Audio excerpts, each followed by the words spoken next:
মেয়েটি তার বান্ধবীদের মতো দাঁড়িয়ে দাঁড়িয়ে ফুচকা খেল না, অন্যদের চেয়ে আরো বোরকাটাও ভিন্ন, বেশ ঢিলে ঢালা। আরো বিস্মিত হলাম যখন সে ফুচকা খাওয়ার পর বসে পানি পান করলো। আমি একটা চায়ের দোকানের সামনে বেঞ্চে বসা, পাশেই বাইক রাখা। ওরা এবার নিজেদের মধ্যে গল্প করছে। হঠাৎ একটা ব্যাটারি চালিত অটোরিকশা আসায় তাতে চড়ে বসে ওরা। আমিও তাড়াহুড়ো করে চায়ের বিল মিটিয়ে বাইক নিয়ে ওদের ফলো করতে লাগলাম। একটা জায়গায় এসে অটোরিকশাটি থামলো। আমিও থেমে গেলাম। না, ওই মেয়েটি নামেনি, অন্য একটি মেয়ে নেমেছে। আবার চলতে লাগলো গাড়িটি। কিছু দূর গিয়ে আবার গাড়ি থামলো। এবার নামলো সেই মেয়েটি, নেমে গাড়িতে থাকা বান্ধবীকে কি না কি বলে গেটের ভেতর ঢুকে গেল। আমি সামনে এগিয়ে দেখে নিলাম ভালো করে, গেটে লেখা মায়ের দোয়া ভিলা। মনে মনে কিছুটা প্রশান্তি অনুভব করলাম। যাই হোক, মেয়েটির ঠিকানাটা তো জেনে গেলাম। ভাবতে লাগলাম, ইস, মেয়েটাকে যদি বউ হিসেবে পেতাম। রাত 10টার দিকে বাড়ি ফিরলাম। মা বসে আছেন। জিজ্ঞেস করলাম, কি ব্যাপার, এখনো ঘুমোনি কেন? উত্তরে মা কিছু না বলে পাল্টা আমাকে বকুনি দিলেন। বললেন, তোর কি সে খেয়াল নেই যে বাড়িতে মা অসুস্থ, তাড়াতাড়ি ফিরতে হবে? বিয়ে করে নিলেই তো পারিস, তারপর যখন খুশি বাড়ি ফিরিস, অসুবিধে নেই। বিয়ে নিয়ে মা আমার উপর প্রচন্ড চটে আছেন, কারণ চাকরি করে 3 বছর হতে চলল।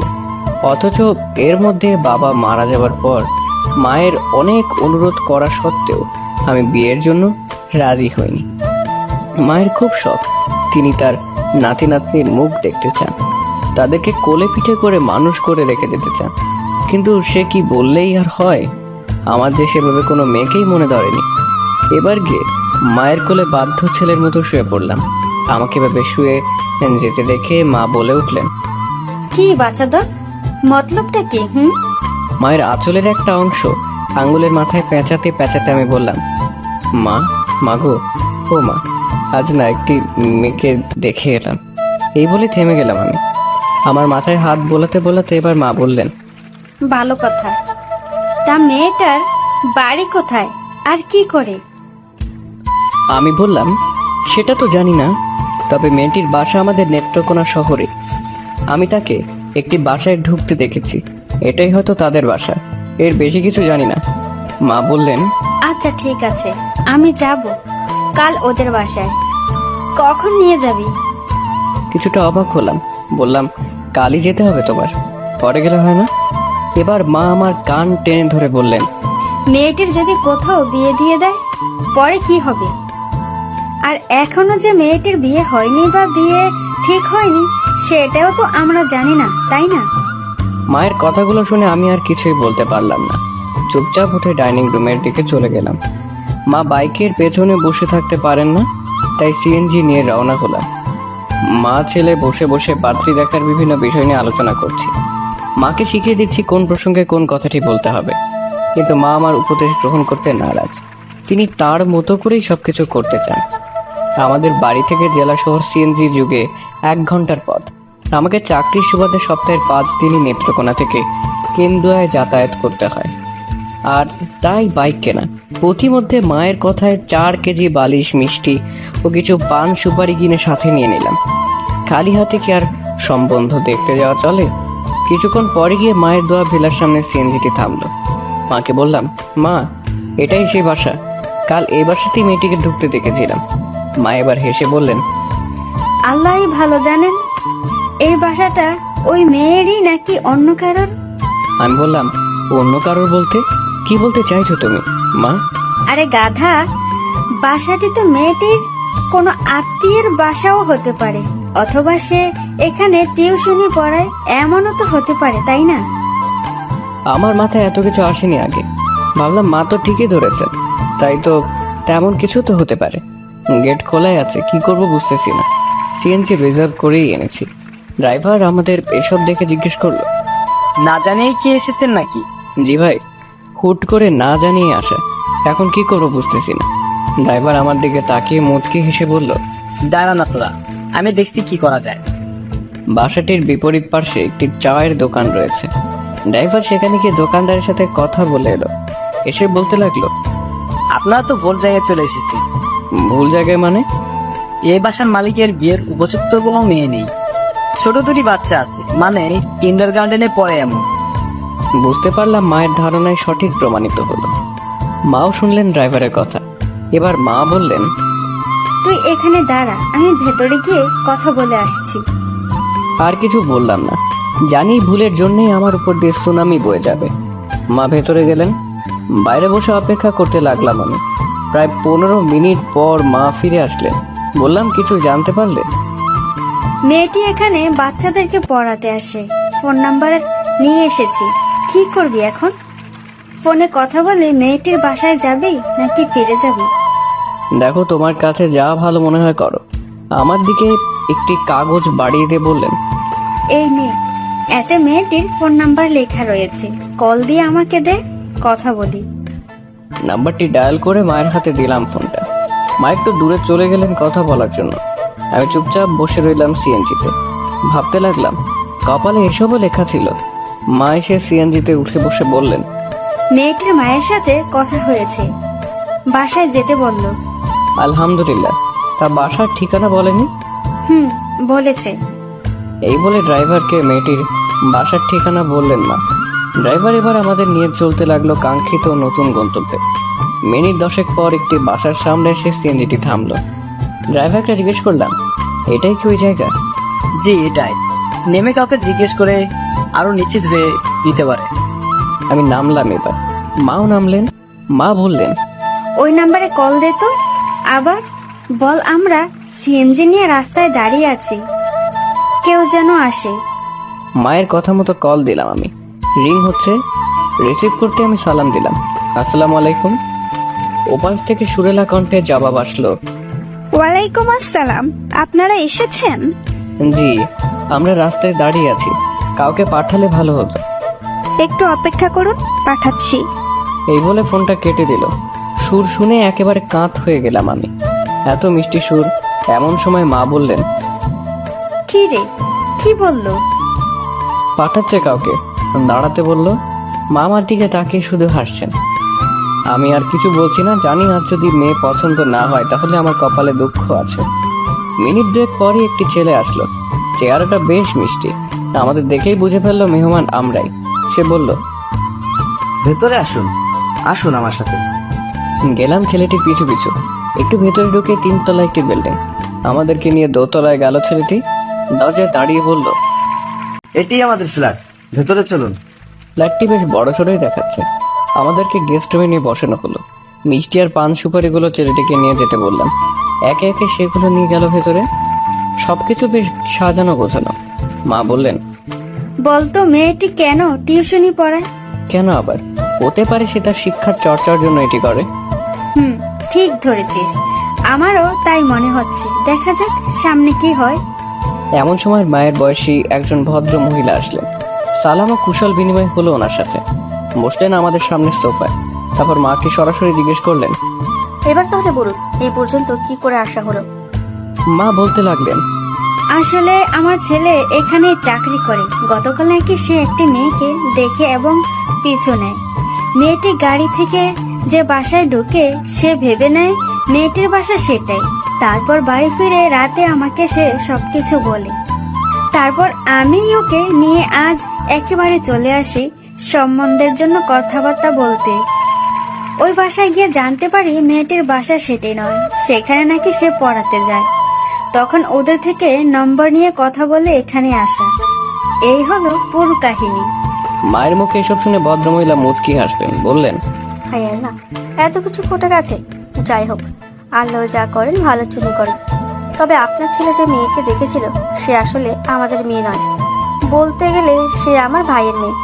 গত বছর একটি সড়ক দুর্ঘটনায় আমার একমাত্র ভাই আর ভাবি মারা যান। তা নয় তাদের একমাত্র সন্তান ও উত্তরসূরি। এরপর থেকে ও আমাদের সাথেই আছে। আমি নিয়ে এসেছিলাম আমার কাছে। খুব আদরের মেয়ে ছিল ও, আমাদের কাছেও আদরেই আছে। কখনো ওর বাবা মায়ের অভাব বুঝতে দেয়নি। এখন আপনি চাইলে ওর সাথে কথা বলতে পারেন। আমি ওর ওপর কোনো কিছু চাপিয়ে দিতে পারবো না। যা হবে ওর ইচ্ছা মতোই হবে। মাকে উদ্দেশ্য করে শেষের কথাগুলো বললেন উনি। এবার মা বললেন, তাহলে আমি প্রথমে তার সাথে একান্তে কথা বলে নিই, তারপর না হয় আমরা সে বিষয়ে কথা শুনবো। মায়ের কথায় ভদ্রমহিলা সায় দিলেন। মাকে সাথে করে উনি চলে গেলেন অন্য রুমে। এদিকে আমার হার্টবিট বেড়েই চলেছে। কি হতে চলেছে আল্লাহ মালুম। মেয়েটি বিয়ের জন্য রাজি হবে তো? মেয়েটিকে মায়ের পছন্দ হবে তো? মেয়েটিকে যদি মায়ের খুব পছন্দ হয় আর মেয়েটি যদি বিয়ে করবে না বলে দেয়, তখন কি হবে? এরকম রাজ্যের সকল ভাবনা এসে জড়ো হতে লাগলো আমার মাথায়। প্রতিটি মুহূর্তই আমার কাছে খুব দীর্ঘ মনে হচ্ছিল, কিন্তু মায়ের ফিরে আসা পর্যন্ত অপেক্ষা করা ছাড়া আর কিছুই করার ছিল না আমার। প্রায় মিনিট 15 বাদে মা ফিরে এলেন। মায়ের উপস্থিতি টের পেয়ে আমি সোফা ছেড়ে উঠে দাঁড়িয়ে গেলাম। মুখে কোনো কথা নেই আমার। যা জিজ্ঞেস করার মাকে চোখের ভাষায় জিজ্ঞেস করে নিয়েছি। মাও তার চাঁদ মুখের মুচকি হাসিতে উত্তর জানিয়ে দিলেন। ভাবিস না খোকা, মেয়েটা একদম মাশাআল্লাহ, খুব পছন্দ হয়েছে আমার। মায়ের হাসি দেখে আমার তো তাই মনে হলো। হ্যাঁ, আমরা ধারণাই সঠিক। কাছে এসে চুপি চুপি মা আমাকে এবার সেটা বলেই নিশ্চিত করলেন। এবার কাঁপা কাঁপা স্বরে মাকে জিজ্ঞেস করলাম, সব কথাই কি সেরে ফেলেছো নাকি? মা সোফায় বসতে বসতে বললেন, না, মেয়েটি তোর সাথে কথা বলতে চায়। শুধু কি আমাদের তাকে পছন্দ করলে হবে? তারও তো একটা পছন্দের ব্যাপার আছে, মতামতের ব্যাপার আছে, তাই না? মাথা নেড়ে বললাম, তা তো অবশ্যই আছে। তা আমার সাথে মেয়েটি আবার কিসের কথা বলবে? মা তার চোখ দুটো বড় বড় করে দিয়ে আমার দিকে তাকিয়ে বললেন, বলদ কোথাকার, মেয়েটা তোর সাথে কি কথা বলতে চায় সেটা কি আমাকে বলেছে? নিশ্চয়ই মেয়েটা তোকে এটা সেটা জিজ্ঞেস করবে। অনেকটা ইন্টারভিউর মতোই ধরে নিতে পারিস। এতে তোকে পাশ করতেই হবে। এই মেয়েকেই আমি আমার ঘরের বউ হিসেবে চাই। আর যদি সেটা তোর কারণে সম্ভব না হয়, তাহলে চিরকুমার হয়ে থাকতে হবে তোর, বলে দিলাম আমি। আরে বাবা, বাবারে বাবা, এ তো দেখছি সুনামির চেয়েও ভয়ঙ্কর কিছু। এটা তো রীতিমতো টর্চারের সামিল। অতীতেও মা আমাকে আদর করে বলদ, ছাগল, গাধা ইত্যাদি আরো কত কি বলে গালি দিত, কিন্তু এত সিরিয়াস হতো না। আজ তাকে এত সিরিয়াস দেখে আমি ইতোমধ্যেই নার্ভাস ফিল করতে শুরু করলাম। জানি না সামনে কপালে কি আছে, তবে ভালো কিছু হলে তো ভালোই, আর খারাপ কিছু হলে ঠিক কি হতে পারে সেটা ভেবেই আমি প্রায় নাজেহাল। চুপচাপ বসে আছি আমি, সামনে মা বসা। এমন সময় ভদ্রমহিলা আসলেন। মাকে উদ্দেশ্য করে তিনি বললেন, তার না আসতে চাইছে, আপনি কি এখানে থাকবেন নাকি ওরাই কথা বলবে?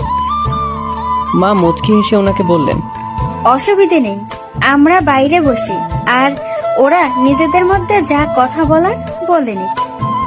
মা সোফা ছেড়ে উঠে দাঁড়ালেন। এবার আমার কাছে এসে কাঁধে হাত রেখে বললেন, যা জিজ্ঞেস করে অনেস্টলি উত্তর দিস, মিথ্যা বলতে যাস না। আর তোরও কোনো কিছু জিজ্ঞেস করার থাকলে করে নিস। এটি সারা জীবনের বিষয়। Be careful. মায়ের মুখে কথাগুলো শুনে খানিকটা ভরসা পেলাম। চলে গেলেন মা। আমি চুপচাপ নিচের দিকে তাকিয়ে রইলাম। কয়েক মুহূর্ত পর দরজায় কেউ নক করলো। দরজা খোলাই ছিল, তবুও নক করলো। আমি সেদিকে তাকাতে এসে বলে উঠলো, ভেতরে আসতে পারি? আমি উঠে দাঁড়িয়ে পড়লাম। বললাম, জি আসুন। মুখের দিকে তাকানোর সাহস করতে পারলাম না আমি। পায়ের দিকেই তাকালাম, না কিছুই দেখা গেল না। স্যালাডটা একেবারে মেঝেতে ঘেঁষে ঘেঁষে আসছে। সোফার কাছে আসতেই বললাম, বসুন। বসলো সে, আমিও বসলাম। সেলার কামিজ পরে এসেছে ও, মাথায় ওড়না দেওয়া, মুখটা দেখা যাচ্ছে না। বুঝে ফেললাম অযথাই দেখার বৃথা চেষ্টা করে কোনো লাভ নেই। নিজে থেকে দেখতে না দিলে দেখার সুযোগ পাবো না। গতকাল ফুচকা খাওয়ার সময় মুখটা ভালোভাবে দেখতে পারিনি, তবে যেটুকুই দেখেছিলাম সেটুকু মাশাআল্লাহ একেবারে লাজবাব। চুপচাপ বসে রইলাম আমি। এমন সময় নীরবতা ভেঙে দিয়ে সে বলল, আপনার নাম কি? রিয়াদ আহমেদ ভুইয়া। আপনার নাম? শানচানা মেহুজাবিন তানহা। কি করেন আপনি? সরকারি চাকরি, স্যালারির কথা বলতে চাইতেই তানহা থামিয়ে দিল আমায়। বলল, থাক, স্যালারির কথা বলতে হবে না। ঘুষ খান? কিছু মনে করবেন না আমার কথায়। আজকাল তো সরকারি চাকরি পেতে হলে রাজনৈতিক পরিচয়কে প্রাধান্য দেওয়া হয়, লাখ লাখ টাকা ঘুষ দিতে হয়, আরো নানান অসৎ উপায়ে চাকরিতে লোকেরা ঢোকে। আপনিও কি সেভাবে ঢুকেছিলেন? আর কর্মক্ষেত্রে ঘুষের বিনিময়ে কোনো কাজ করেন কিনা? আমি এবার বুক ফুলিয়ে বললাম, না, আল্লাহর রহমতে আমাকে তেমন কিছুই করতে হয়নি। নিজের যোগ্যতা আর স্বচ্ছভাবেই চাকরিতে ঢুকেছি, আর ঘুষ নিয়ে কোনো কাজ করি না। আলহামদুলিল্লাহ, খুশি হলাম। তা ধূমপান করেন?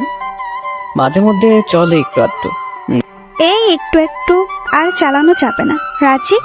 জি রাজি। নামাজ পড়েন? পড়ি, তবে নিয়মিত না।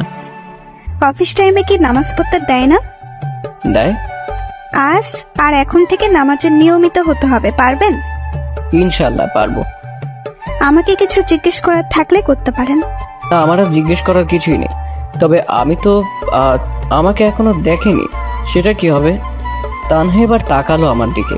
ও চেহারার নজর পড়তেই মনে হলো এ যেন তরতাজা লাল টকটকে কোনো গোলাপ। বাকরুদ্ধ হয়ে গেলাম আমি। এমন সময় বলে উঠলো, দেখা হয়েছে? আমি থতমত খেয়ে গেলাম, বললাম জি হয়েছে। আমারও দেখা হয়ে গেছে, এবার কি আসতে পারি আমি? জি আসুন। তানহা বেরিয়ে গেল রুম থেকে। নিজের চোখকেও আমি বিশ্বাস করতে পারছিলাম না।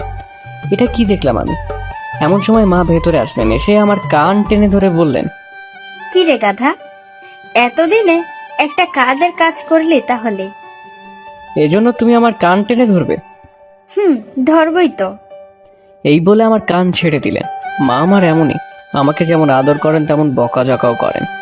কখনো কখনো তো আমাকে কানে ধরিয়ে দাঁড় করিয়ে রেখেও শাস্তি দেন। তাই বললাম, মা এবার কি আমরা উঠবো তাহলে? একটু বস, দেখি ওরা কি বলে। যদি আজই সব কথা পাকাপাকি করতে চায় সেটা তো ভালোই, আর সময় নিতে চাইলে তো নেবেই। একটু অপেক্ষা কর। আচ্ছা ঠিক আছে। আমরা মা ছেলে বসে কথা বলছি, এমন সময় ভদ্রমহিলা আসলেন। বললেন, আমাদের শায়নের বাবা বাসায় আসলে ওনার সাথে কথা বলে তারপর চূড়ান্ত কথা বলতে পারবো। আপনারা একটু বসুন, খাওয়া দাওয়া করে তারপর যাবেন। এমন সময় মা বলে উঠলেন, না না থাক, আমরা খাওয়া দাওয়া করেই এসেছি। আপনারা নিজেরা আলোচনা করে আমাদেরকে জানাইয়েন। ফোন নম্বর তো আছেই। আমরা উঠবো এবার। এই বলে মা উঠে দাঁড়ালেন। আমি উঠলাম। মাঝে হালকা নাস্তা করা হয়েছে। ভদ্র মহিলার সাথে কথা বলতে বলতে মা বাইরের দিকে যেতে লাগলেন। আমিও তাদের পিছু পিছু যেতে লাগলাম। আমি এতটাই টেনশনে ছিলাম যে আমাদের সাথে নিয়ে আসা সিএনজি ড্রাইভারের কথা মনেই ছিল না আমার।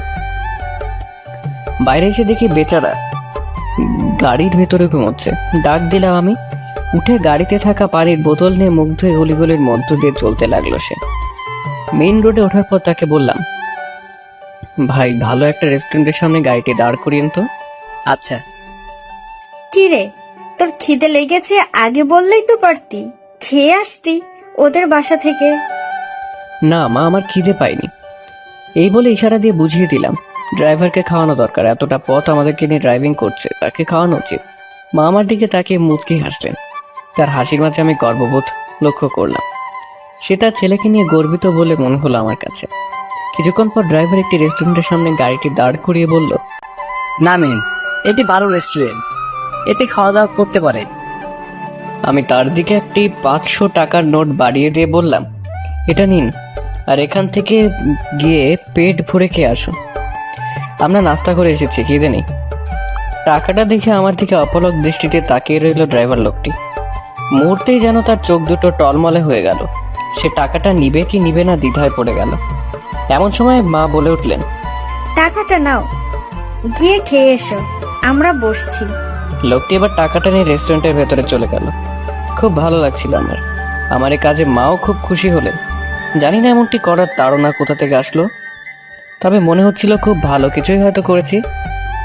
সন্ধ্যার দিকে বাড়ি ফিরলাম আমরা। সচরাচর মা এমন জার্নি করেন না, তাই অনেকটা ক্লান্ত হয়ে পড়েছেন। আমিও কিছুটা ক্লান্ত। গোসল করে হালকা নাস্তা সেরে দিলাম এক ঘুম।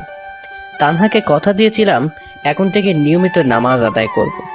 নামাজ যদিও আদায় করব একমাত্র মহান আল্লাহর জন্য, কিন্তু এটির জন্য তাগিদ দিয়েছে সে। তার কারণেই আজ ফজরের নামাজ আদায় করলাম। শেষ কবে ফজরের নামাজ পড়েছিলাম আমার মনেও নেই। বাহ, নামাজ পড়ে তো বেশ ভালোই লাগছে, চনমনে লাগছে অনেক। বাজারে চায়ের দোকানে বসে আছি, এমন সময় কল আসলো একটা। পকেট থেকে ফোনটা বের করে হাতে নিতেই দেখি তানহার নম্বর। রিসিভ করলাম আমি। সালাম দিলাম আমি, আসসালামু আলাইকুম। ওয়ালাইকুম আসসালাম। তানহার ফুফুর কণ্ঠ বলে মনে হলো। সে বললেন, তোমার মা কোথায়? মা বাসায়, আমি বাজারে এসেছিলাম। তানহার ফুপার সাথে বিষয়টি নিয়ে কাল রাতে কথা হয়েছে। ওনার কোনো দ্বিমত নেই। তোমার মা চাইলেই এবার কথা বলে দিন তারিখ ঠিক করে নিতে পারেন। আলহামদুলিল্লাহ, আমি কিছুক্ষণ পরই মায়ের সাথে কথা বলিয়ে দেব। আচ্ছা ঠিক আছে। এই বলে উনি ফোনটা কেটে দিলেন। চায়ের বিল মিটিয়ে বাড়ির উদ্দেশ্যে রওনা হলাম, বাইক নেই সাথে। হেঁটেই যাচ্ছি আর ভাবছি কত স্বপ্ন দেখতাম একদিন বিয়ে করব, আমার একটা বউ হবে, একেবারে চাঁদের মতো বউ, যাকে এক নজর দেখলেই শুধু যে চোখ জোড়াবে তা নয়, সাথে মনও জোড়াবে। তাকে স্বপ্নের মতো করে সাজাবো, খুব খুব ভালোবাসবো তাকে। কারণে অকারণে সে আমার সাথে অভিমান করবে আর আমি তা ভাঙাবো। এমন হাজারো ভাবনায় বিভোর হয়ে বাড়ির পথে হাঁটতে লাগলাম আমি। মিনিট 5 পর এসে বাড়ি পৌঁছালাম। মা বারান্দায় বসে আছেন, আমাকে দেখেই বললেন, কি রে, কোথায় ছিলি? আমি আরো ভাবছিলাম তোকে এখন কল দিব। এই তো বাজারে গিয়েছিলাম। এই বলে পকেট থেকে ফোনটা বের করে তানহার নাম্বারে কল দিতে যাব, এমন সময় মা বলে উঠলেন, তোর মামা নাকি তোর জন্য একটা মেয়ে দেখেছে, কল দিয়েছিল একটু আগে, তোকে নাকি ছবিও পাঠিয়েছে, বললো দেখেছিস? মায়ের মুখে এমন কথা শুনে যেন আকাশ থেকে পড়লাম আমি। বললাম, মামা মেয়ে দেখেছে মানে কি সব বলছো তুমি?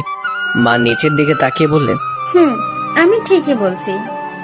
এবার মায়ের সামনে হাঁটু গেড়ে বসে ছলছল চোখে তার দিকে তাকিয়ে বললাম, একটু আগে তানহার ফুফু কল দিয়েছিলেন, উনি বলেছেন তুমি চাইলেই এখন কথা বলে সব পাকাপাকি করে ফেলতে পারো। আর এখন কিনা তুমি বলছো মামা আমার জন্য মেয়ে দেখেছে? এটা কি করে হয় মা? মা আমার দিকে চেয়ে একটা রহস্যের হাসি দিয়ে বললেন, কি রে, তানহার প্রতি কি এতটাই টান জন্মে গেছে তোর?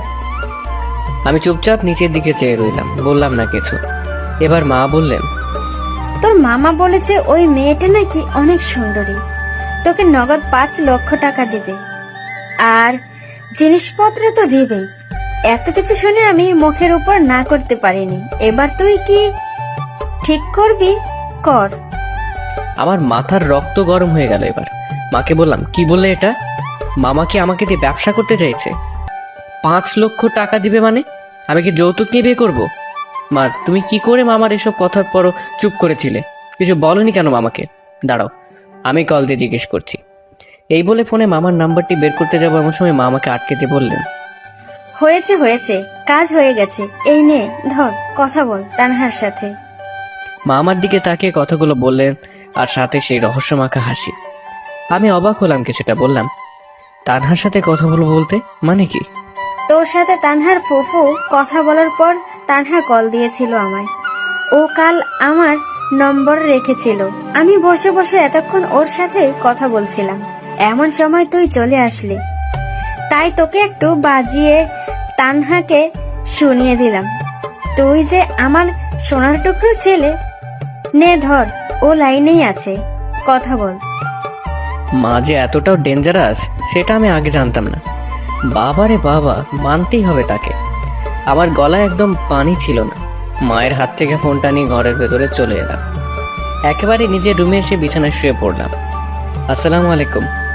ওয়ালাইকুম আসসালাম। কি করছেন এখন? এই তো শুয়ে আছি, আপনি? বসে আছি। নামাজ পড়েছিলেন? জি। Very good. নাস্তা করা হয়েছে? জি, চা নাস্তা করেছি। আমি আসলে ভাবতেও পারিনি যে হুট করে মা আপনার এত বড় একটা পরীক্ষা নেবেন। আসলে আমি জানতামই না। উনি শুধু বলেছিলেন আমি যেন লাইনে থাকি, এইটুকুই। পরে তো আপনার মা ছেলের মধ্যে যা যা কথা হয়েছে আমি শুধু এপাশ থেকে শুনেছি। তবে আপনার পার্সোনালিটি সত্যি আমাকে মুগ্ধ করেছে। আমি এটা ভেবে খুবই খুশি যে খুব শীঘ্রই আমি আপনার গর্বিত অর্ধাঙ্গিনী হতে চলেছি, যদি আল্লাহ চান তো। ইনশাল্লাহ, দেখা যাক।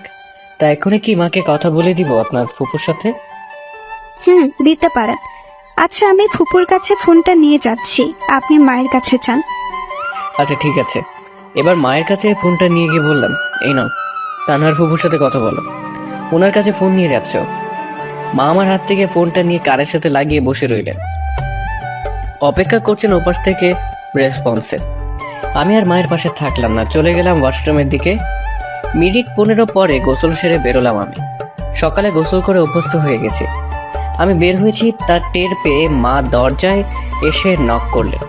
যদিও দরজাটা লক করা ছিল না, এটাই নিয়ম, কারণ বাইরে থেকে তো আর বোঝা সম্ভব হয় না যে ভেতরে থাকা মানুষটি ঠিক কোন অবস্থায় আছে। এজন্য আমাদের সকলেরই উচিত নিজের ঘরে হোক বা অন্যের ঘরে কোথাও কারো রুমে হুট করে অনুমতি না নিয়ে ঢুকে না পড়া, সালাম দেয়া, কলিং বেল বাজানো, দরজায় নক করা, মোট কথা যখন যে পরিস্থিতিতে যেটা করতে হয় সেটা করা, আর পরপর 3 বার নক করার পরও কোনো সাড়া শব্দ না পেলে ফিরে যাওয়া। মা এবার দরজায় নক করে আমার অনুমতির অপেক্ষায় বাইরে দাঁড়িয়ে রইলেন। বললাম, এসো ভেতরে। মা এবার ঢুকলেন আমার রুমে, তার চেহারায় আনন্দের ছাপ স্পষ্ট। বললাম, কি ব্যাপার, হাসছো যে? আগামী শুক্রবার তারিখ ঠিক করেছি, এবার খুশি তো? আলহামদুলিল্লাহ। ভালো করবে না? আবার সেটা তুমি খুব ভালো করেছো। এখন কিভাবে কি হবে না হবে সেটা বলো শুনি। আজকে ফোনে সবাইকে জানিয়ে দিলেই হবে। আর কেনাকাটা যে করতে হয় সেটা তো তোকেই করতে হবে। আর তোর মামাকে কল দিচ্ছি এখন। তোর মামা আসলে সেই এখানে মেহমানদারির সব ব্যবস্থা করবে। তুই কি বলিস? দেখো, তুমি যেভাবে যা ভালো মনে করো। আচ্ছা ঠিক আছে। আর শোন, তানহার থেকে জেনে নিস তো ওর ঠিক কি কি পছন্দ বা অপছন্দ, পরে জানাস আমাকে। তোমাদের বিয়ের সময় কিভাবে বিয়ের সকল আনুষ্ঠানিকতা করা হয়েছিল বলো তো মা? আমার মুখে আমার প্রশ্ন শুনে মা হাসতে লাগলেন। বললেন, আর কি কিভাবে? তোর বাবা তো আমাকে একবার দেখে একেবারে কাত হয়ে গিয়েছিল। 1 টাকাও যৌতুক আনেনি। আমাদের বিয়েতে দেনমোহর ঠিক করা হয়েছিল 50,000 টাকা, যা কিনা তৎকালীন সময়ের তুলনায় অনেক বেশি ছিল। তোর বাবা সেটা বিয়ে পড়ানোর সময় নগদে দিয়ে দেয়। সেই দিনগুলোর কথা কি কখনো ভোলা যায়? বাবার সাথে বরযাত্রী কতজন গিয়েছিল? গিয়েছিল 15-20 জনের মতো। অনেকেই নাকি যেতে চেয়েছিল, কিন্তু তোর বাবাই নাকি তাদেরকে সাথে নেননি। তিনি বলেছিলেন, তোমাদের সবাইকে বৌভাতের দিন আমার বাড়িতে আমি মেহমানদারি করব। বরযাত্রায় এত মানুষ গিয়ে তাদের উপর জুলুম করার কোনো প্রয়োজন নেই। বাহ, চমৎকার। এখন কেমন হয় বাবার সবকিছু যদি তার সন্তান অনুসরণ করে? মা একগাল হেসে বললেন, যা খুশি করিস, এবার খাবি, আয়। কথাগুলো বলে মা বেরিয়ে গেলেন আমার রুম থেকে। আমারও বেশ চনমনে লাগছে। বিয়ে করব বলে একটা ভাব চলে এসেছে মনে। দেখতে দেখতে একটি সপ্তাহ কেটে গেল। রাত পোহালেই বিয়ে। বিয়েকে ঘিরে তেমন কোনো ঝামেলা নেই এত চোখ ধাঁধানো কোনো আয়োজন। একেবারে সবকিছুই সাদামাটা ভাবে করা হচ্ছে। আত্মীয় স্বজনের অনেকেই ইতিমধ্যে আমাদের বাড়িতে চলে এসেছেন। মাই সবাইকে আসতে বলেছেন। গোটা বাড়ি এত দিন পর আত্মীয় স্বজনদের পদচারণায় মুখরিত হয়ে উঠল। শেষ বাবা যখন মারা গিয়েছিলেন সেদিন সবাই এসেছিল, আর আজ আসলো। আমাদের মানুষের জীবনচক্র আসলে কতই না অদ্ভুত। আমরা মোট 20 জন যাব বলে তাদেরকে জানিয়ে দিয়েছিলাম, তাই 3টি গাড়ি ঠিক করা হলো। এগুলো মামাই দেখেছেন। আমি গায়ে হলুদের নামে অন্যের হাতে গোসল করিনি, হলুদও মাখিনি, করতেও দিইনি কোনো রং মাখামাখি। সবকিছু একদম সিম্পলই হচ্ছে। অবশ্যই নিয়ে আমার সামনে আপত্তি তোলার সাহস কেউ এসে দেখায়নি। আশা করছি আর কেউ দেখাবেও না, কারণ ওরা আমায় খুব ভালো করেই চেনে। সবকিছুই প্রস্তুত। ঘরে আগত আত্মীয় মেয়ে লোকেরা তাদের সাজসজ্জার বিষয়াবলী নিয়ে ব্যস্ত। এটা তারা করতেই পারে। ঘড়ির কাঁটা তখন রাত 11টায় পৌঁছে গেছে। ছাদে নিরিবিলি একা বসে আছি আমি। ভাবলাম তানহাকে একটা কল দিলে কেমন হয়। পরক্ষণে আবার ভাবলাম না, কল দিব না, একটা টেক্সট পাঠানো যায়। কিন্তু কি লিখবো? মনে মনে নিজেকেই নিজে বললাম, কিরে রিয়াদ, কাল যে মেয়েটি তোর বউ হতে চলেছে তাকে তুই কল দিতে আর মেসেজ পাঠাতে এত ভাবছিস? তোকে দিয়ে কিছুই হবে না, বলদ কোথাকার। আবার বলি, না, সাহস করে একটা মেসেজ পাঠিয়ে দেখ না কি হয়। মনের কথা শুনলাম, দিলাম পাঠিয়ে মেসেজ। মেসেজে লিখলাম, আসসালামু আলাইকুম, সজাগ আছেন কি? মেসেজ পাঠিয়ে ভাবছি, ইস কি করলাম এটা, কেন মেসেজটা পাঠালাম? কি না কি ভেবে বসে কে জানে। যদি ভাবে, দেখো কাল বিয়ে আর আজ এত রাতে মেসেজ পাঠিয়েছে, যেন তার আর তর সাইছে না। আবার নিজেকে নিজে বললাম, কুল রিয়াদ কুল, এত ভয় পেলে চলবে বল? মেসেজ পাঠিয়েছিস, বেশ করেছিস, এবার ওয়েট কর, দেখ কোনো রিপ্লাই আসে কিনা। অপেক্ষা করতে লাগলাম আমি। মিনিট 10 পার হয়ে গেলেও কোনো রিপ্লাই এলো না। ভাবলাম হয়তো ঘুমিয়ে পড়েছে। হতাশ হলাম কিছুটা, কিন্তু কিছুই করার ছিল না আমার। এভাবে আরো বেশ কিছু সময় কেটে গেল। ঠিক করলাম ঘুমোতে যাব, এমন সময় টুংটাং শব্দ করে উঠলো ফোনটা। আতকে উঠলাম আমি। হাতে ফোনের স্ক্রিনের দিকে তাকিয়ে দেখি তানহা মেসেজ পাঠিয়েছে। ওয়ালাইকুম আসসালাম, বান্ধবীরা এসেছে, ওদের সাথেই ছিলাম এতক্ষণ। কি করেন আপনি? এই তো ছাদে বসে আছি। খেয়েছেন রাতে? জি খেয়েছি, আপনি? জি খেয়েছি। এত রাতে ছাদে বসে কি তারা গুনছেন নাকি? একা একা কি আর তারা গণনা করা যায় বলুন? কেউ থাকলে না একটা কথা ছিল। আচ্ছা, তা তারা গুনে দিলে কি দিবেন শুনি? এখনই বলতে পারছি না, কেউ তারা গুনে দিক, আগে পরে দেখা যাবে। অনেক রাত হয়েছে, যান ঘুমান গিয়ে। আচ্ছা ঠিক আছে, আপনিও। আচ্ছা, আল্লাহ হাফেজ। আল্লাহ হাফেজ। অবশেষে এলো সেই কাঙ্ক্ষিত দিনটি। প্রতিটি মানুষের জীবনে এই দিনটি একটি বিশেষ দিন, বিয়ে। হ্যাঁ, বিয়ের দিন। আমাদের খেয়াল হলো জুমার নামাজ পড়বো নেত্রকোনার বড় মসজিদে গিয়ে। সে অনুযায়ী বেলা 12টার দিকে রওনা হলাম। আমাদের বাড়ি থেকে গাড়ি দিয়ে কেন্দুয়া বাজারে আসতে 1 মিনিটও লাগে না। বাজারে প্রবেশ করবো অমনি ড্রাইভার হার্ড ব্রেক চেপে ধরলো। থমকে উঠলাম সবাই, ব্যাপার কি? দেখি হিজড়া সম্প্রদায়ের একদল লোক এসে সবগুলো গাড়িকে ঘেরাও করে ফেলেছে। ছন্দের তালে তালে কি জানি কি সমস্বরে বলছে সবাই, আর হাত তালি দিচ্ছে। সাথে থাকা ছোট ভাই আতিককে বললাম, আতিক দেখ তো নেমে ওরা কি চায়। আতিক নেমে গিয়ে ওদের সাথে কথা বলে এসে বলল, ভাই, ওরা 10,000 টাকা দাবি করেছে, না দিলে নাকি গাড়িগুলোকে যেতে দিবে না। এখন কি করবা? এবার আমি জানালার কাচ নামিয়ে বললাম, তোমাদের মধ্যে লিডার কে? আমার কথা শুনে একজন হিজড়া এগিয়ে এসে বলল, কেন রে, তুই কি আমাদের লিডারকে বিয়ে করবি নাকি? এই বলে ওরা সবাই হেসে উঠলো এবং নিজেদের ভঙ্গিমায় হাততালি দেওয়ার মাধ্যমে উল্লাস করতে লাগলো। এদিকে আমাদেরও দেরি হয়ে যাচ্ছে। আমি এবার আবারও বললাম, তোমাদের লিডারকে আসতে বলো, আমি তার হাতেই টাকা দিব। এবার ওদের লিডার এলো। আমি তার হাতে 5,000 টাকা ধরিয়ে দিয়ে বললাম, নাও এটা রাখো, আর আগামী পরশুদিন আমার সাথে দেখা করো। জানি না কেন ওরা আমার সাথে আর কোনো বাজে আচরণ করেনি। এরপর ওরা আমাদের রাস্তা থেকে সরে দাঁড়ায়। আমাদের বহনকারী গাড়িগুলো আবার ছুটে চলতে শুরু করে আপন গন্তব্যের পথে। হিজড়ারা যখন আমাদের বরযাত্রার গাড়িগুলোকে ঘেরাও করে ফেলেছিল, তখন আশপাশে আরো প্রায় অর্ধশত লোক জড়ো হয়ে গিয়েছিল। তারা সবাই দাঁড়িয়ে দাঁড়িয়ে মজা দেখছিল। আমাদের দেশে এই চিত্রটা খুবই পরিচিত। যদি কোথাও আগুন লাগে, তবুও বহু লোক সেটা দাঁড়িয়ে দাঁড়িয়ে উপভোগ করে, ছবি তোলায়, ভিডিও ধারণ করে। কাউকে দিনে দুপুরে পিটিয়ে কুপিয়ে মেরে ফেলতে থাকলেও লোকজন দাঁড়িয়ে থেকে সেই একই কাজ করে। এই সংস্কৃতির পরিবর্তনের দরকার। তখন হিজড়াদের প্রতি আমার মোটেও কোনো বিরক্তি আসেনি কোনো ঘৃণা। যেটুকু বিরক্তি আর ঘৃণা জন্মেছিল মনে, তার পুরোটাই ছিল আশপাশে এসে জড়ো হয়ে মজা দেখতে থাকা মানুষগুলোর প্রতি। বরং আমার কাছে প্রকৃত অর্থে ওদেরকে হিজড়া বলে মনে হয়েছিল। আমি একদম চুপচাপ বসে আছি। এমন সময় আতিক বলে উঠল, ভাই, মানুষ হিজড়া হয় কেন? এর কি কোনো বৈজ্ঞানিক ব্যাখ্যা আছে? আমি ওর দিকে তাকাতেও বলে উঠল, আমি জানি এখন তোমার মুড অফ, তবু বলো না যদি তেমন কোনো ব্যাখ্যা থাকে। কথা বলতে বলতে গেলে দেখবে মন ভালো হয়ে যাবে। ওকে আমি খুব ভালো করেই চিনি। যেভাবেই হোক ও আমার থেকে ঠিক কথা বের করে নিবে। আমি এবার বলতে লাগলাম, মানুষ কেন হিজড়া হয় বৈজ্ঞানিক ব্যাখ্যা রয়েছে। মানুষ হিজড়া হওয়ার বৈজ্ঞানিক ব্যাখ্যা হলো XX প্যাটার্ন ক্রোমোজোমে কন্যা শিশু আর XY প্যাটার্ন ক্রোমোজোমে সৃষ্ট হয় ছেলে শিশু। অর্থাৎ X এর সঙ্গে X এর মিলনে মেয়ে এবং X এর সঙ্গে Y এর মিলনে ছেলে সন্তান জন্ম নেয়, এবং নারীরা XX ও ছেলেরা XY ক্রোমোজোম ধারণ করে। ভ্রূণের পূর্ণতার স্তরগুলোতে ক্রোমোজোম প্যাটার্নের প্রভাবে ছেলে শিশুর মধ্যে অন্ডকোষ আর কন্যা শিশুর মধ্যে ডিম্বকোষ জন্ম নেয়। অন্ডকোষ থেকে নিঃসৃত হয় পুরুষ হরমোন অ্যান্ড্রোজেন এবং ডিম্বকোষ থেকে নিঃসৃত হয় এস্ট্রোজেন। এক্ষেত্রে ভ্রূণের বিকাশকালে নিষিক্তকরণ ও বিভাজনের ফলে বেশ কিছু অস্বাভাবিক প্যাটার্নের সৃষ্টি হয়, যেমন XXY অথবা XYY। এর ফলে বিভিন্ন গঠনের হিজড়া শিশুর জন্ম হয়। একটা ব্যাপার হলো, একটা হিজড়া শিশুকে পরিণত বয়সে যাওয়ার আগে যদি যথাযথ মেডিকেল ট্রিটমেন্ট করা হয়, তাহলে বেশিরভাগ ক্ষেত্রেই তাকে সুস্থ করা সম্ভব। কিন্তু যখন বোঝা যায় সে সাধারণ আর 10 জনের থেকে আলাদা, তখন আসলে অনেক দেরি হয়ে যায়। একইভাবে কোনো পুরুষ বা নারীও হিজড়া হতে পারে। আতিক আমার মুখে কথাগুলো শুনে একেবারে অবাক হয়ে গেল। এবার আরো কৌতূহলী হয়ে বলল, আর ইসলাম কি বলে এটা সম্বন্ধে? আর ইসলামের দৃষ্টিতে এর ব্যাখ্যা পাওয়া যায়।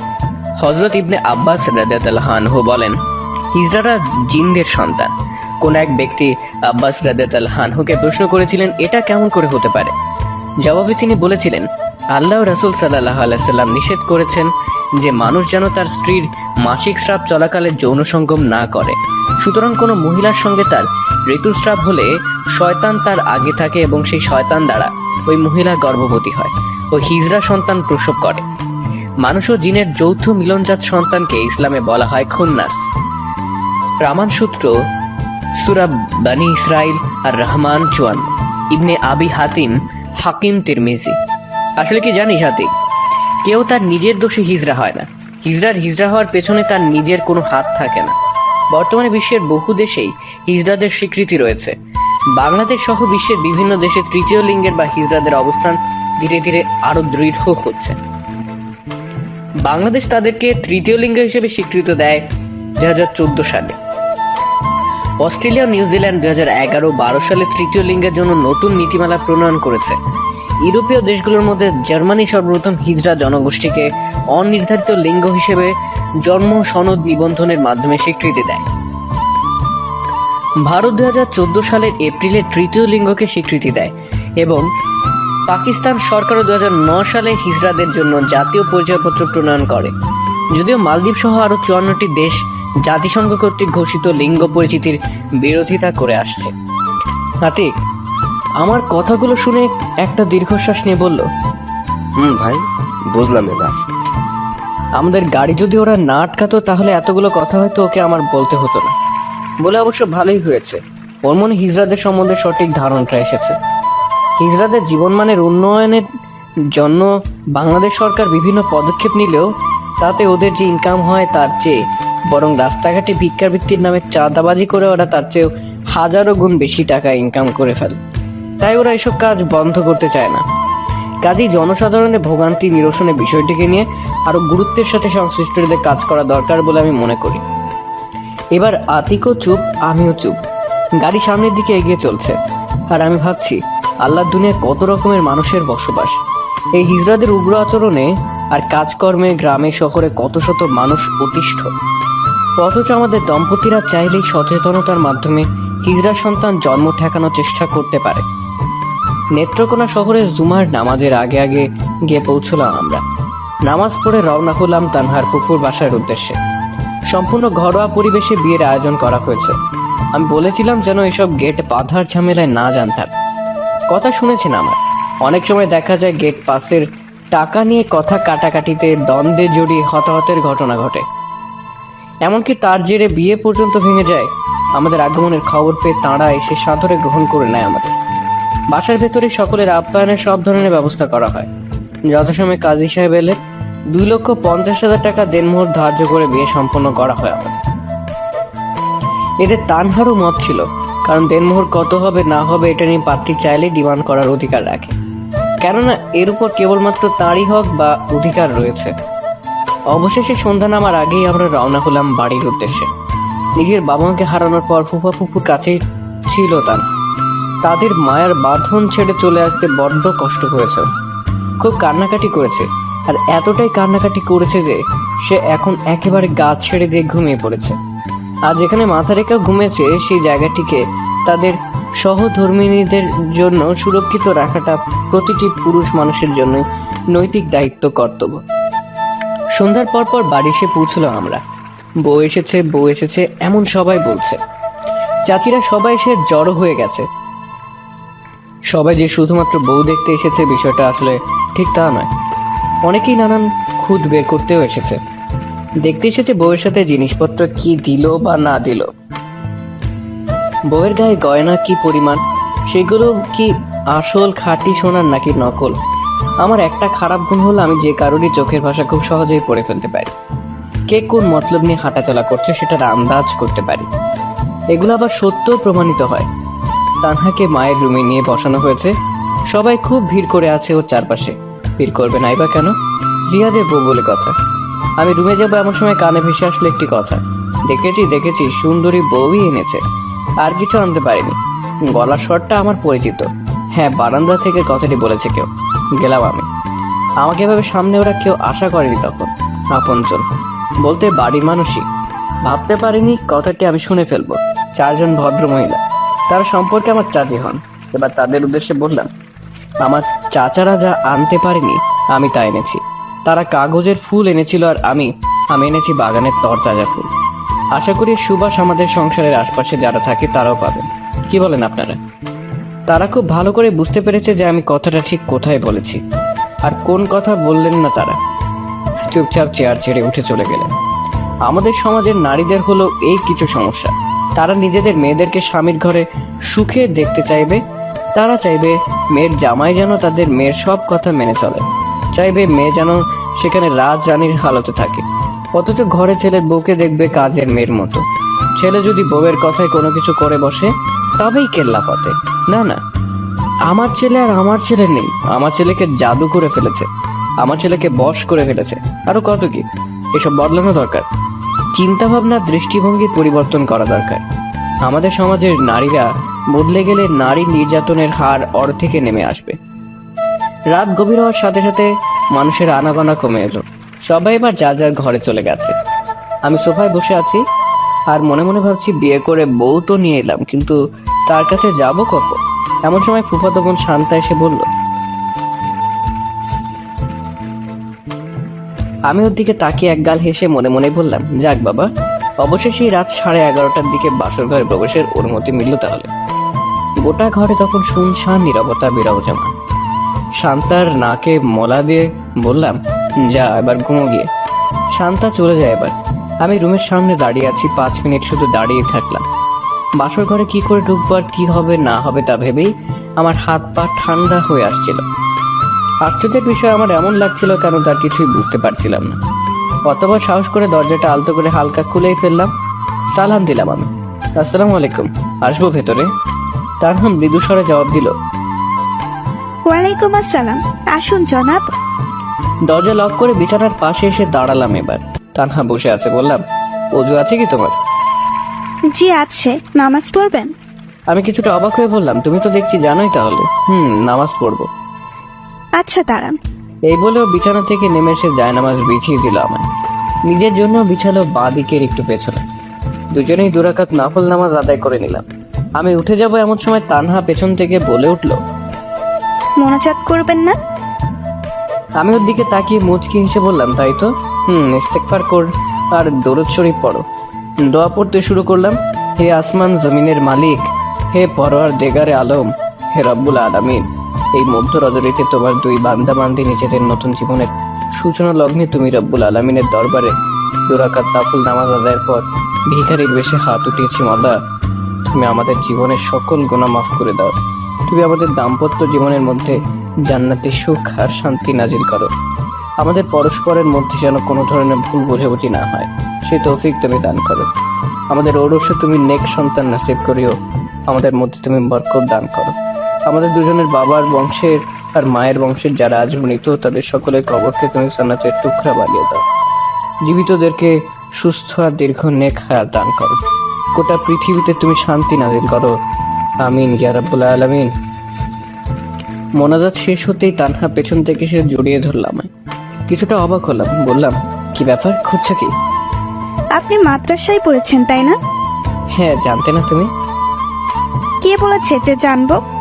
তা ঠিক, এটা বড় একটা মিস্টেক ছিল, জানানো হয়নি তোমায়। তা মাদ্রাসায় কতখানি পড়েছিলেন? আমি এবার উঠে দাঁড়িয়ে জায়নামাজগুলো রাখতে রাখতে ওকে বললাম, এই তো হিপস পড়ছিলাম, পরে দাখিল দিয়ে কলেজে ভর্তি হয়ে যায়। তার মানে তুমি? তোমার স্বামী হাফেজ, তবে সে তোমার কাছে একজন দায়িত্বশীল এবং ভালো স্বামী হতে চায়, আর এটাই এখন তার মূল লক্ষ্য। এবার তানহাকে বিছানায় বসিয়ে ওর দেনমোহরের বাকি টাকাটা এনে ওর হাতে তুলে দিলাম, কেননা বিয়ে পড়ানোর সময় সেখানে 1 লক্ষ টাকা নগদ দিয়েছিলাম। টাকাগুলো দেখে তানহা বলল, শুনেছি দিনমোহরের টাকা না দিলে নাকি পাপ হয়। শুধু পাপ কি বলছো, এটা একটা অনেক বড় অন্যায়। এছাড়া দেনমোহরের টাকা পরিশোধ ব্যতীত স্ত্রীকে স্পর্শ না করতে পর্যন্ত বলা হয়েছে। বাদ দাও এসব, টাকাগুলো একসাথে বা যেভাবে সুবিধা হয় তুমি রেখে দাও। এর মালিক আজ থেকে তুমি। যেভাবে আর যে খাতে যখন খুশি আমার পারমিশন ছাড়াই খরচ করতে পারবে, আর এর উপর আমার কোনো হক বা অধিকার নেই। তানহার চোখে মুখে সে কি আনন্দ! আনন্দের টাকা পাবার জন্য না, ওর আনন্দের মাঝে আমার প্রতি ওর ভালোবাসা শ্রদ্ধার ঝলকানি দেখতে পাচ্ছিলাম।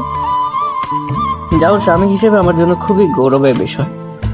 আমাদের পুরুষদের মাথায় রাখা উচিত যে বিয়ের প্রথম রাতে যেন স্ত্রীর সাথে মিলন না করা হয়, কারণ এই দিনে মেয়েটি তার সকল আত্মীয় স্বজনকে ছেড়ে সম্পূর্ণ নতুন একটি পরিবেশে আসে, নতুন পরিবারে আসে। বিয়ের নানান আনুষ্ঠানিকতা সংক্রান্ত ঝামেলার মধ্য দিয়ে সেই দিনটি অতিবাহিত করে। ঠিকমতো খাওয়া দাওয়া পর্যন্ত করতে পারে না, যার ফলে দুর্বল হয়ে পড়ে। এমন পরিস্থিতিতে একজন আদর্শবান স্বামীর কর্তব্য হবে সে যেন এ সময় স্ত্রীর সাথে বন্ধুসুলভ আচরণ করে।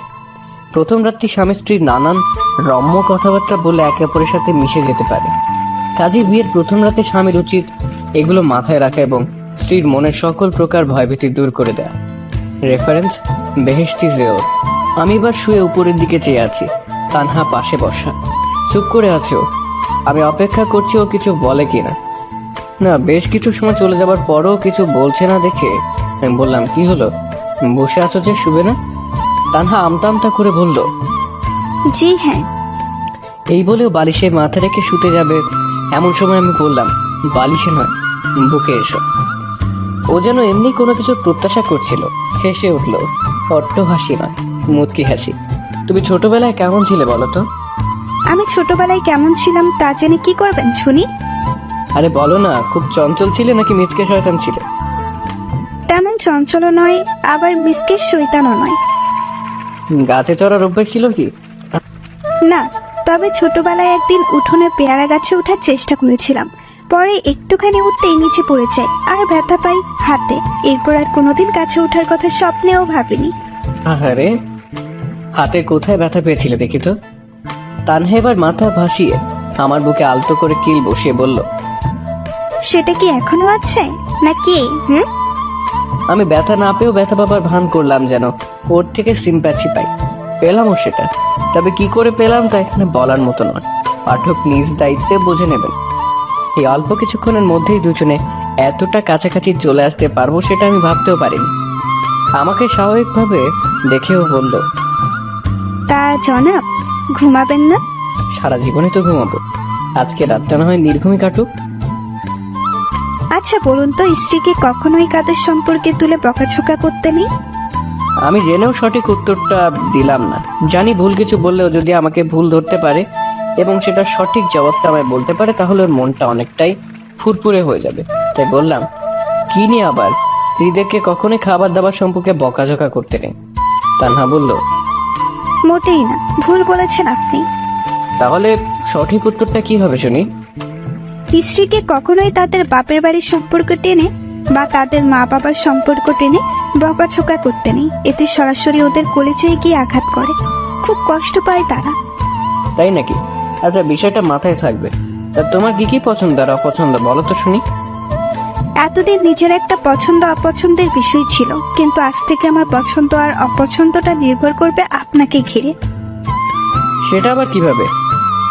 আপনার যা পছন্দ আমার পছন্দের তালিকাতেও সেটাই যোগ হবে, আপনার যা অপছন্দ সেটা আমারও অপছন্দের তালিকায় চলে যাবে।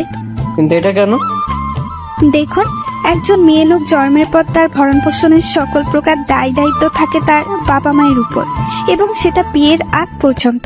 বিয়ের পর সেই দায়িত্ব গিয়ে অর্পিত হয় স্বামীর উপর। স্বামীর ভালো লাগা মন্দ লাগাকে প্রাধান্য দেওয়াটা স্ত্রীর জন্য অবশ্যই কর্তব্য, আর আমিও সেটাই করব যেন আমার স্বামী আমাকে নিয়ে সন্তুষ্ট থাকেন এবং শুধুমাত্র আমাকেই তার সবটা দিয়ে মনে প্রাণে ভালোবাসেন। আমি ওর কথাগুলো যতই শুনছিলাম ততই অবাক হচ্ছিলাম। বললাম, আমি কি পারবো তোমার যথাযথ সম্মান আর মর্যাদা দিয়ে আমার বউ করে রাখতে? পারবেন না কেন? আমার যথেষ্ট ভরসা রয়েছে আপনি পারবেন, এবং সেটা খুব ভালোভাবেই। আমি চেষ্টা করবো একজন স্বামী হিসেবে তোমার সব ধরনের অধিকার সুনিশ্চিত করার, তোমাকে নিজের সাধ্যমতো সবটুকু দিয়ে সুখী রাখার। তোমার কাছে আবার আবেদন থাকবে, কখনো আমার অবাধ্য হয়েও না, কখনো আমার মায়ের সাথে অসৎ আচরণ করো না। আমার সকল আত্মীয় স্বজনকে তুমি নিজের আপনজন হিসেবে দেখবে, আমিও তোমার সকল আত্মীয় স্বজনকে দেখবো, সাধ্যমতো সবটুকু দিয়ে। দেখব, আপনি যা যা বলবেন আমি তাই করব, কখনো অবাধ্য হব না। আমি এবার ওকে আমাদের বাড়ির মহিলাদের সম্বন্ধে পুরো ধারণা দিয়ে দিলাম। কোন মহিলা কেমন, কার সাথে কিভাবে কথা বলতে হবে, কাকে কি বললে বেশি খুশি হবে, কাকে ভুলেও কখনো কোনো কথা কি বলা যাবে না, কিভাবে চললে আমাদের বাড়ির মানুষ তাকে একজন আদর্শ মানুষ হিসেবে সম্মানের চোখে দেখবে এবং মূল্যায়ন করবে, তার 16 কলা ওকে বলে দিলাম আমি। আর এভাবেই কিছু খুনসুটি, কিছু হাসি, কিছু রোমান্টিকতা আর কিছু বর্ণনাতীত মুহূর্তের মধ্য দিয়ে রাত পার করে দিলাম দুজনে। সকালে আমি একটু ঘুমিয়ে পড়েছিলাম, কেউ মাথায় হাত বুলে দিচ্ছে টের পেয়ে চোখ মেললাম আমি। ঝাপসা চোখে তানহার মুখের হাসিটা দেখতে পেয়ে মন জুড়িয়ে গেল। বললাম, কখন উঠলে? নামাজের পর ঘুমোনি? পরে ঘুমিয়ে নেব, কাজ করছিলাম একটু। চা এনেছি, পান করে নিন। এই বলে ও চায়ের কাপটি এগিয়ে দিল আমার দিকে। এক চুমুক চা মুখে দিয়েই চিনি কম হওয়ার ছুতোয় ওকে কাছে টেনে নিলাম আমি। হাই বন্ধুরা, গল্পটি কেমন লাগলো অবশ্যই কমেন্ট করে জানাবেন।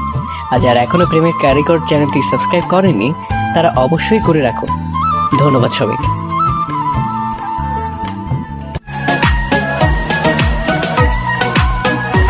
মেয়েটি তার বান্ধবীদের মতো দাঁড়িয়ে দাঁড়িয়ে ফুচকা খেল না। অন্যদের চেয়ে আরো বোরকাটাও ভিন্ন, বেশ ঢিলে ঢালা। আরো বিস্মিত হলাম যখন সে ফুচকা খাওয়ার পর বসে পানি পান করলো। আমি একটা চায়ের দোকানের সামনে বেঞ্চে বসা, পাশেই বাইক রাখা। ওরা এবার নিজেদের মধ্যে গল্প করছে। হঠাৎ একটা ব্যাটারি চালিত অটোরিকশা আসায় তাতে চড়ে বসে ওরা। আমিও তাড়াহুড়ো করে চায়ের বিল মিটিয়ে বাইক নিয়ে ওদের ফলো করতে লাগলাম। একটা জায়গায় এসে অটোরিকশাটি থামলো। আমিও থেমে গেলাম। না, ওই মেয়েটি নামেনি, অন্য একটি মেয়ে নেমেছে। আবার চলতে লাগলো গাড়িটি। কিছু দূর গিয়ে আবার গাড়ি থামলো। এবার নামলো সেই মেয়েটি। নেমে গাড়িতে থাকা বান্ধবীকে কি না কি বলে গেটের ভেতর ঢুকে গেল। আমি সামনে এগিয়ে দেখে নিলাম ভালো করে। গেটে লেখা মায়ের দোয়া ভিলা। মনে মনে কিছুটা প্রশান্তি অনুভব করলাম। যাই হোক, মেয়েটির ঠিকানাটা তো জেনে গেলাম। ভাবতে লাগলাম, ইস, মেয়েটাকে যদি বউ হিসেবে পেতাম। রাত 10টার দিকে বাড়ি ফিরলাম। মা বসে আছেন। জিজ্ঞেস করলাম, কি ব্যাপার, এখনো ঘুমোনি কেন? উত্তরে মা কিছু না বলে পাল্টা আমাকে বকুনি দিলেন। বললেন, তোর কি সে খেয়াল নেই যে বাড়িতে মা অসুস্থ, তাড়াতাড়ি ফিরতে হবে? বিয়ে করে নিলেই তো পারিস, তারপর যখন খুশি বাড়ি ফিরিস, অসুবিধে নেই। বিয়ে নিয়ে মা আমার উপর প্রচন্ড চটে আছেন, কারণ চাকরি করে 3 বছর হতে চলল। অথচ এর মধ্যে বাবা মারা যাওয়ার পর মায়ের অনেক অনুরোধ করা সত্ত্বেও আমি বিয়ের জন্য রাজি হইনি। আমি বললাম, সেটা তো জানি না, তবে মেয়েটির বাসা আমাদের নেত্রকোনা শহরে। আমি তাকে একটি বাসায় ঢুকতে দেখেছি, এটাই হয়তো তাদের বাসা, এর বেশি কিছু জানি না। মা বললেন, আচ্ছা ঠিক আছে, আমি যাব কাল ওদের বাসায়। কখন নিয়ে যাবি? কিছুটা অবাক হলাম। বললাম, কালই যেতে হবে তোমার, পরে গেলে হয় না? এবার মা আমার কান টেনে ধরে বললেন, মেয়েটির যদি কোথাও বিয়ে দিয়ে দেয়, পরে কি হবে? আর এখনো যে মেয়েটির বিয়ে হয়নি বা বিয়ে ঠিক হয়নি, সেটাও তো আমরা জানি না, তাই না? মায়ের কথাগুলো শুনে আমি আর কিছুই বলতে পারলাম না। চুপচাপ উঠে ডাইনিং রুমের দিকে চলে গেলাম। মা বাইকের পেছনে বসে থাকতে পারেন না, তাই সিএনজি নিয়ে রওনা হলাম। মা ছেলে বসে বসে পাত্রী দেখার বিভিন্ন বিষয় নিয়ে আলোচনা করছি। মাকে শিখিয়ে দিচ্ছি কোন প্রসঙ্গে কোন কথাটি বলতে হবে, কিন্তু মা আমার উপদেশ গ্রহণ করতে নারাজ। তিনি তার মতো করেই সবকিছু করতে চান। আমাদের বাড়ি থেকে জেলা শহর সিএনজি যুগে 1 ঘন্টার পথ। আমাকে চাকরির সুবাদে সপ্তাহের 5 দিনই নেত্রকোনা থেকে কেন্দুয়ায় যাতায়াত করতে হয়। আর তাই বাইক কেনা। পথিমধ্যে মায়ের কথায় 4 কেজি বালিশ মিষ্টি ও কিছু পান সুপারি কিনে সাথে নিয়ে নিলাম। খালি হাতে কি আর সম্বন্ধ দেখতে যাওয়া চলে? কিছুক্ষণ পরে গিয়ে মায়ের দোয়া ভিলার সামনে সিএনজিটি থামলো। মাকে বললাম, মা, এটাই সেই বাসা, কাল এই বাসাতেই মেয়েটিকে ঢুকতে দেখেছিলাম। মা এবার হেসে বললেন, আল্লাহই ভালো জানেন, এই বাসাটা ওই মেয়েরই নাকি অন্য কারণ? আমি বললাম, অন্য কারোর বলতে কি বলতে চাইছো তুমি মা? আরে গাধা, বাসাটি তো মেয়েটির কোনো আত্মীয়ের বাসাও হতে পারে, অথবা সে এখানে টিউশনি পড়ায়, এমনও তো হতে পারে, তাই না? আমার মাথায় এত কিছু আসেনি আগে। ভাবলাম মা তো ঠিকই ধরেছেন, তাই তো তেমন কিছু তো হতে পারে। গেট খোলাই আছে, কি করব বুঝতেছি না। সিএনজি রিজার্ভ করেই এনেছি। ড্রাইভার আমাদের এসব দেখে জিজ্ঞেস করলো, না জানেই কি এসেছেন নাকি? জি ভাই, হুট করে না জানিয়ে আসা, এখন কি করবো বুঝতেছি না। ড্রাইভার আমার দিকে তাকিয়ে মুচকি হেসে বলল, দাঁড়া না তোরা, আমি দেখছি কি করা যায়। বাসাটির বিপরীত পার্শ্বে একটি চায়ের দোকান রয়েছে। ড্রাইভার সেখানে গিয়ে দোকানদারের সাথে কথা বলে এলো। এসে বলতে লাগলো, আপনারা তো ভুল জায়গায় চলে এসেছে। ভুল জায়গায় মানে? এই বাসার মালিকের বিয়ের উপযুক্ত কোনো মেয়ে নেই, ছোট দুটি বাচ্চা আছে, মানে কিন্ডার গার্ডেনে পড়ে এমন। বুঝতে পারলাম মায়ের ধারণায় সঠিক প্রমাণিত হলো। মাও শুনলেন ড্রাইভারের কথা। এবার মা বললেন, তুই এখানে দাঁড়া, আমি ভেতরে গিয়ে কথা বলে আসছি। আর কিছু বললাম না, জানি ভুলের জন্যই আমার উপর দিয়ে সুনামি বয়ে যাবে। মা ভেতরে গেলেন, বাইরে বসে অপেক্ষা করতে লাগলাম আমি। প্রায় 15 মিনিট পর মা ফিরে আসলেন। বললাম, কিছু জানতে পারলে? মেয়েটি এখানে বাচ্চাদেরকে পড়াতে আসে, ফোন নাম্বার নিয়ে এসেছি। কি করবি এখন? ফোনে কথা বলে মেয়েটির বাসায় যাবি নাকি ফিরে যাবি? দেখো, তোমার কাছে যা ভালো মনে হয় করো। আমার দিকে একটি কাগজ বাড়িয়ে দিয়ে বললেন, এই নে, এতে মেয়েটির ফোন নাম্বার লেখা রয়েছে, কল দিয়ে আমাকে দে, কথা বলি। নাম্বারটি ডায়াল করে মায়ের হাতে দিলাম ফোনটা। মা একটু দূরে চলে গেলেন কথা বলার জন্য। আমি চুপচাপ বসে রইলাম সিএনজিতে। ভাবতে লাগলাম, কপালে এসবও লেখা ছিল।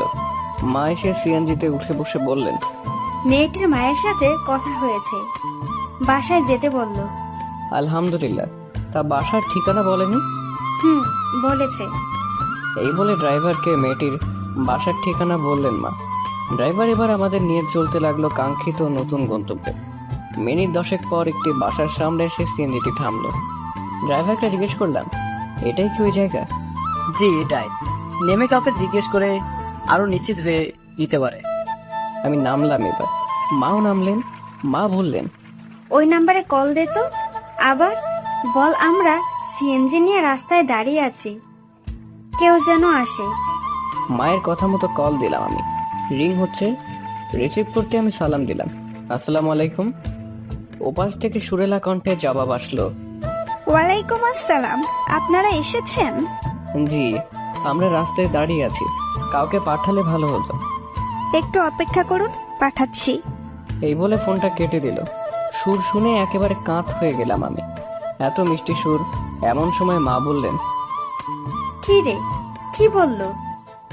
পাঠাচ্ছে কাউকে, দাঁড়াতে বলল। মা আমার দিকে তাকিয়ে শুধু হাসছেন। আমি আর কিছু বলছি না, জানি আর যদি মেয়ে পছন্দ না হয় তাহলে আমার কপালে দুঃখ আছে। মিনিট 2 পরই একটি ছেলে আসলো। চেহারাটা বেশ মিষ্টি।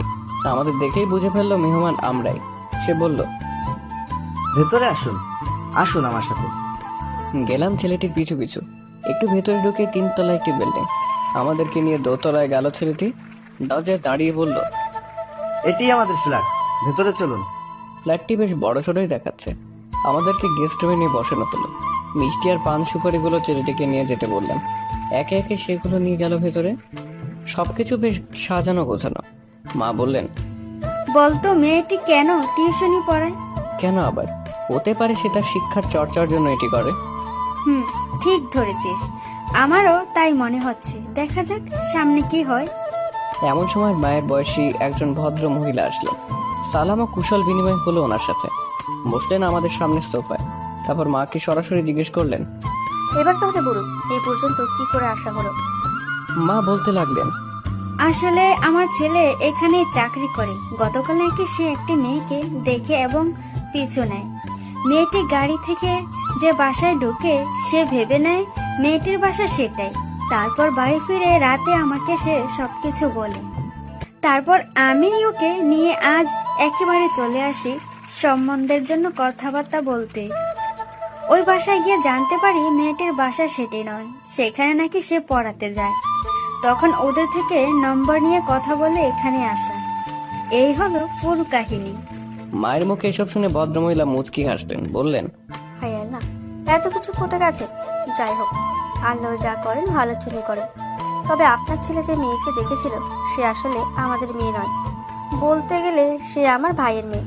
গত বছর একটি সড়ক দুর্ঘটনায় আমার একমাত্র ভাই আর ভাবি মারা যান। তা নয় তাদের একমাত্র সন্তান ও উত্তরসূরি। এরপর থেকে ও আমাদের সাথেই আছে। আমি নিয়ে এসেছিলাম আমার কাছে। খুব আদরের মেয়ে ছিল ও, আমাদের কাছেও আদরেই আছে। কখনো ওর বাবা মায়ের অভাব বুঝতে দেইনি। এখন আপনি চাইলে ওর সাথে কথা বলতে পারেন। আমি ওর ওপর কোনো কিছু চাপিয়ে দিতে পারবো না। যা হবে ওর ইচ্ছা মতোই হবে। মাকে উদ্দেশ্য করে শেষের কথাগুলো বললেন উনি। এবার মা বললেন, তাহলে আমি প্রথমে তার সাথে একান্তে কথা বলে নিই, তারপর না হয় আমরা সে বিষয়ে কথা শুনবো। মায়ের কথায় ভদ্রমহিলা সায় দিলেন। মাকে সাথে করে উনি চলে গেলেন অন্য রুমে। এদিকে আমার হার্টবিট বেড়েই চলেছে। কি হতে চলেছে আল্লাহ মালুম। মেয়েটি বিয়ের জন্য রাজি হবে তো?